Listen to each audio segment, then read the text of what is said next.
కృష్ణా జిల్లా గుడివాడలో మాజీ ముఖ్యమంత్రి నందమూరి తారక రామారావు 28వ వర్ధంతి సందర్భంగా వైఎస్ఆర్ కాంగ్రెస్ పార్టీ మరియు తెలుగుదేశం పార్టీ ఏర్పాటు చేసిన కార్యక్రమాలు తీవ్ర ఉధృత పరిస్థితులకు దారితీశాయి. మొదట స్థానిక ఎమ్మెల్యే కొడాలి నాని స్థానిక ఎన్టీఆర్ స్టేడియం వద్ద గల ఎన్టీఆర్ విగ్రహానికి నివాళులర్పించి ఎన్టీఆర్ టు ఎన్టీఆర్ ఫ్యాన్స్ ఏర్పాటు చేసిన ర్యాలీలో పాల్గొన్నారు. తెలుగుదేశం పార్టీ నాయకులు ఆ పార్టీ కార్యాలయం నుంచి భారీ ర్యాలీ నిర్వహించి ఎన్టీఆర్ స్టేడియం వద్దకు వస్తుండగా వైఎస్ఆర్సీపీ కార్యకర్తలు తెలుగుదేశం పార్టీ ర్యాలీలో పాల్గొంటున్న కార్యకర్తలు ఎదురెదురుపడి పోటాపోటీ నినాదాలు చేసుకున్నారు. ఈ సందర్భంగా కొద్దిపాటి గందరగోళ పరిస్థితులు నెలకొన్నాయి. ఒకరినొకరు తోలుచుకున్నారు. పోలీసులు కలగజేసుకుని ఎటువారినట్టు పంపించి వేశారు. అనంతరం టీడీపీ గుడివాడ ఇన్ఛార్జ్ వెనిగండ్ల రాము, మాజీ ఎమ్మెల్యే రావి వెంకటేశ్వరరావు, టీడీపీ నాయకులు పిన్నమనేని బాబ్జీ, జనసేన నాయకులు బూరగడ్డ శ్రీకాంత్ ఎన్టీఆర్ విగ్రహానికి గజమాల వేసి నివాళులర్పించారు. అనంతరం టీడీపీ గుడివాడ ఇన్ఛార్జ్ వెనిగండ్ల రాము మాట్లాడుతూ, రా కదలిరా చంద్రబాబు నాయుడు కార్యక్రమానికి భారీగా రాబోతున్న జనవాహిని చూసి స్థానిక ఎమ్మెల్యే కొడాలి నాని వారవలేని పనులు చేస్తున్నాడని బుద్ధి చెప్పడానికి తెలుగుదేశం పార్టీ కార్యకర్తలు సిద్ధంగా ఉన్నారని అన్నారు.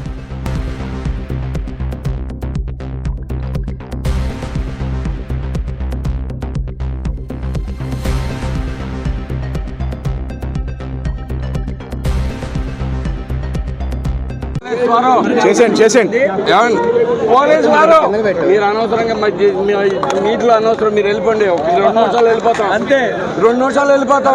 అనవసరంగా మీరు దీంట్లోకి పడతాం. సో ఈరోజు మీరు చూస్తూనే ఉన్నారు ఎంత గొప్పగా విజయం సాధించబోతుంది ఈ సభకి అశేష జనవాహిని వస్తున్నారు. ఇది వారం లేక పనికిరాని ఏదో ఒక డిస్టర్బెన్స్లు చేసి అందరినీ ఇబ్బంది పెట్టాలని చూస్తూ ఉన్నాడు ఈ ఎమ్మెల్యేకి సరైన బుద్ధి చెప్పే టైం వచ్చింది. అందరూ ఏకమే ఒక్కసారిగా వచ్చేసారు. ఈ జనవాహిని తట్టుకోలేడు. ముందే చెప్తున్నాను, పనికి మాలిన విషయాలు మానేసాయి. మర్యాదగా నువ్వెప్పుడు వెళ్ళే హైదరాబాద్ వెళ్ళిపోయి ప్రశాంతంగా పడుకో. నీకు ఇక్కడ అనవసరం. వైసీపీ ఖాళీ అయిపోతుంది. ఇక్కడ గుడివాడలో కూడా వైసీపీ పూర్తిగా ఖాళీ అయిపోతుంది. రెడీ అయిపోండి. 4 సార్లు నా మీద గెలవలేక కొత్త వాళ్ళని తీసుకొచ్చి పెడుతున్నారు. ఇతను కూడా వెళ్ళిపోతాడు, మళ్ళీ ఇంకొకరు వస్తారని చెప్పేసి అంటున్నారు. ఎవడు గెలవలేక వాడిని 2 సార్లు పెట్టింది మేమేం గుర్తుపెట్టుకోమని చెప్పండి. సొల్లు కబుర్లు ఆపమని చెప్పండి. గతంలో ఎప్పుడూ లేని విధంగా మీ చంద్రబాబు నాయుడు గారి ప్రోగ్రామ్ ఎవరు ఉందని ఎన్టీఆర్ అనే ప్రోగ్రామ్ పెట్టి ఇప్పుడు ఈ డిస్టర్బెన్స్ లో భాగంగానే ఇది చేశారని మీరు భావిస్తున్నారా? ఐటమ్ కావాలండి. వీళ్ళకి కావాల్సిందండి లైక్లు వ్యూస్. ఎప్పుడు వస్తాయి? ఇప్పుడే వస్తాయి. వాళ్ళకి లైక్లు వ్యూలు రావాలి అంటే ఇప్పుడే అవకాశం ఉంది. అందుకనే వస్తారు ఇట్లాంటి ఐటమ్లు. వాళ్ళందరూ బయలుదేరేది దీనికి. మంచిదానికి ఒక్కదానికి కూడా రాడు. ఏదైనా కానీ చెడు చేయడానికో ఏదో గొడవ చేయడానికో ఇట్టడానికో వస్తాడు. చేదరించుకుంటున్నారు జనాలు. అయిపోయింది పరిస్థితి. వైసీపీ నుంచి కూడా ఖాళీ అయిపోయి మొత్తం వచ్చేస్తాను రెడీగా ఉన్నారు. ఈ పోటీ రాజకీయాలను మీరు ఎలా ఎదుర్కోబోతున్నారు? ఈ పోటీ రాజకీయాలని ఇలా రెచ్చగొట్టే రాజకీయాలను మీరు ఎలా ఎదుర్కోబోతున్నారు? దేనికైనా సిద్ధం. తెలుగుదేశం కార్యకర్త ఎవరు వెనక్కి తగ్గరు. ఒక్క అడుగు కూడా ముందేరు. అందుకు ఇవ్వాలి నిదర్శనం. పోలీసు వారు అంత ఇబ్బంది పెట్టినా ఏం చేసినా కానీ మేమైతే కనుక ముందుకు నడుచుకుంటూ వచ్చాం. ఇక్కడ ఎన్టీఆర్ గారు మా హక్కుని మేము ఉపయోగించుకున్నాం. ఇది గుర్తుంచుకోండి. అది ర్యాలీ చేసేవాళ్ళం.